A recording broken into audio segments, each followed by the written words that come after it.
हाँ, आ गया। नमस्कार। मैं प्रोफेसर डॉक्टर विवेक गुप्ता, दिल्ली अपोलो हॉस्पिटल से। 18 अक्टूबर है, नवरात्र का दूसरा दिन।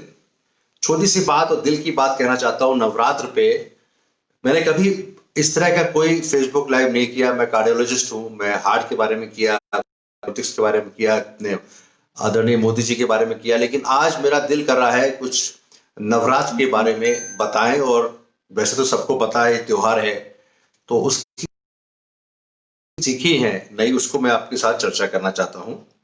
तो नवरात्र ये 9 दिनों का त्योहार है और ये हिंदू धर्म के हिसाब से बहुत ही महत्वपूर्ण ये फेस्टिवल माना जाता है। अब ये इस तरह की नवरात्र आती हैं, लेकिन जो शरद ऋतु वाला है जो आजकल चल रहा है वो सबसे महत्वपूर्ण है। और ये 9 दिन का त्योहार होता है और इसमें बेसिक थीम है कि अलग अलग किंवदंतियां हैं, अलग अलग हिंदू मैथोलॉजी है।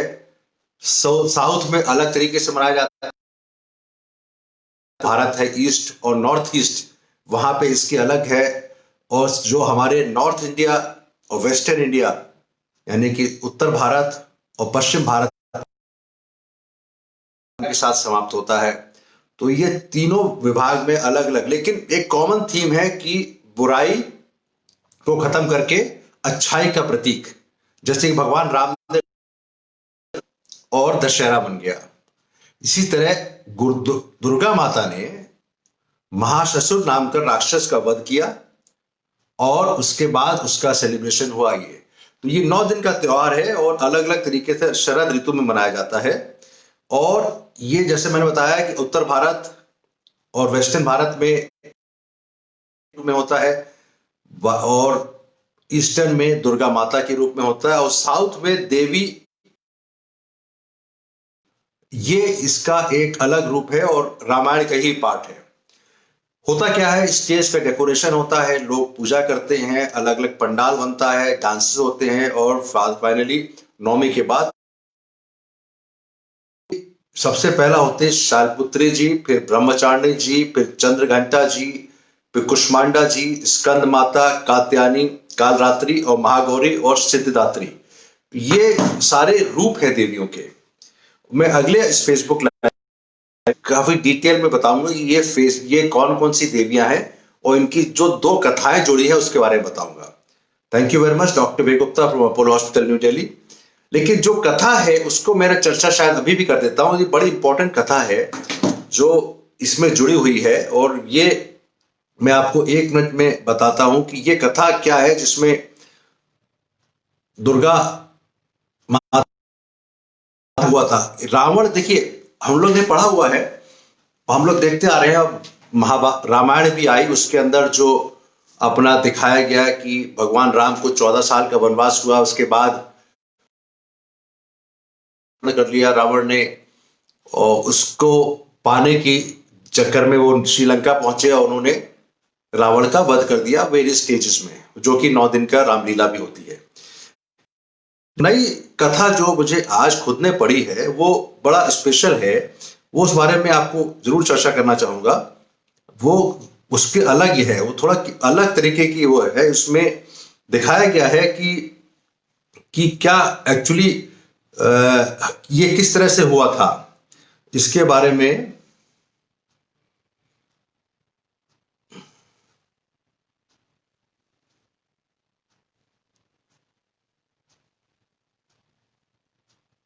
रावण का वध हुआ। रावण मतलब एक प्रतीक था खराब व्यक्ति का, बुराई का। तो लंका युद्ध में ब्रह्मा जी ने श्री राम के से रावण वध के लिए देवी माता का पूजन कर देवी को प्रसन्न करने को कहा। तो it was all design by Brahma ji. ये शायद सबको नहीं पता, इसलिए मैं पढ़ना चाहता हूं। लंका युद्ध में ब्रह्मा जी ने के लिए चंडी देवी का व्रत करके उनकी पूजा करने के लिए श्री राम, और बताया कि और उससे कहा गया कि चंडी पूजन और हवन हेतु दुर्लभ 108 नीलकमल की व्यवस्था की गई। वहीं दूसरी ओर रावण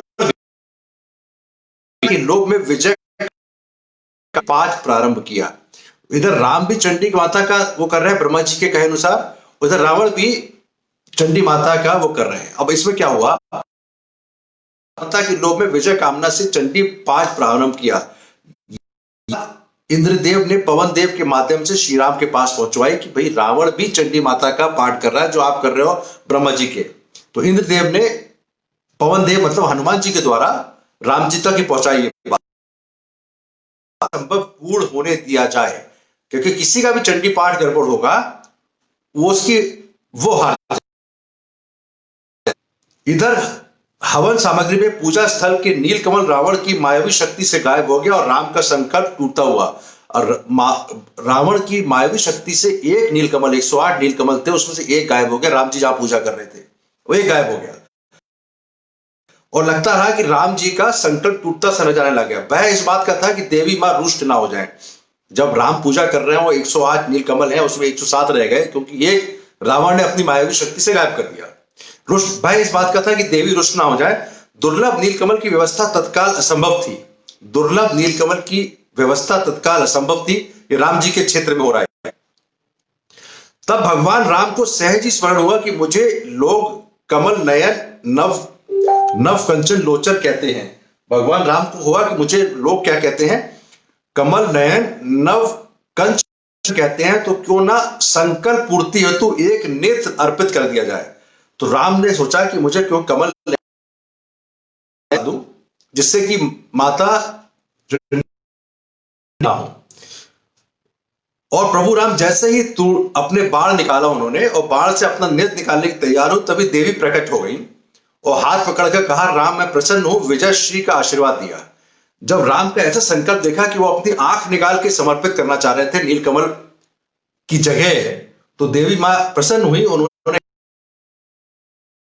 और मैं प्रसन्न हूं, विजय श्री का आशीर्वाद दिया। रावण ने चंडी पाठ में यज्ञ कर रहे ब्राह्मणों की सेवा में ब्राह्मण बालक का रूप धरकर हनुमान जी सेवा में जुट गए। इधर हनुमान जी क्या चले गए और वहां पे रावण की जहां चंडी का कर रहे थे वहां ब्राह्मण भी थे, तो एक ब्राह्मण के रूप में हनुमान जी वहां पहुंचे। तो वहां जब हनुमान जी पहुंच गए तो ब्राह्मण बालक का रूप करके हनुमान जी सेवा में जुट गए। निस्वार्थ सेवा देखकर ब्राह्मणों ने हनुमान जी से वर मांगने को कहा। निस्वार्थ सेवा देखकर ब्राह्मणों ने हनुमान जी से वर मांगने का। इस पर हनुमान ने विनम्रता पूर्वक, प्रभु आप प्रसन्न हैं तो जिस मंत्र से यज्ञ कर रहे हैं उसमें एक अक्षर मेरे कहने से बदल दीजिए। ब्राह्मण इस रहस्य को समझ न सके और तथास्तु कर दिया। मंत्र में जया देवी मूर्ति हरणी के में हा के स्थान पर का उच्चारित करें, यह मेरी इच्छा है। ब्राह्मण से कहा कि जया देवी भूर्ति हरणी की जगह हा की जगह का इस्तेमाल करें, यही मेरी इच्छा है। भूर्ति हरणी यानी कि प्राणियों की पीड़ा करने वाली, पीड़ित करने वाली, तो हा कर दिया हनुमान जी ने। जो ब्राह्मण उच्चारण कर रहे हैं हनुमान जी ने, क्योंकि उनको राम की सेवा करनी थी, यहां पे राम जी का यज्ञ को पूर्ण करना था, तो उन्होंने हा की जगह का कर दिया।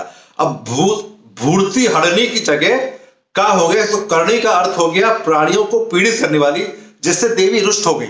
जो उच्चारण कर रहे थे ब्राह्मण, तो हनुमान जी ने हा की जगह का कर दिया, तो देवी रुष्ट हो गई और रावण का सर्वनाश करा दिया। हनुमान जी महाराज ने श्लोक में हा की जगह का करवाकर रावण के यज्ञ की दिशा बदल दी।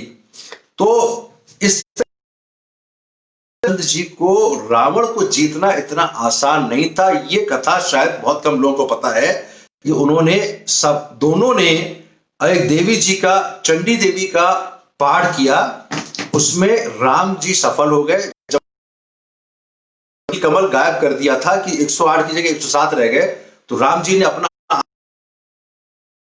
के अपने समर्पित करता हूं चंडी माता जी के, तो चंडी माता जी खुश हो गई, उनकी आ गई।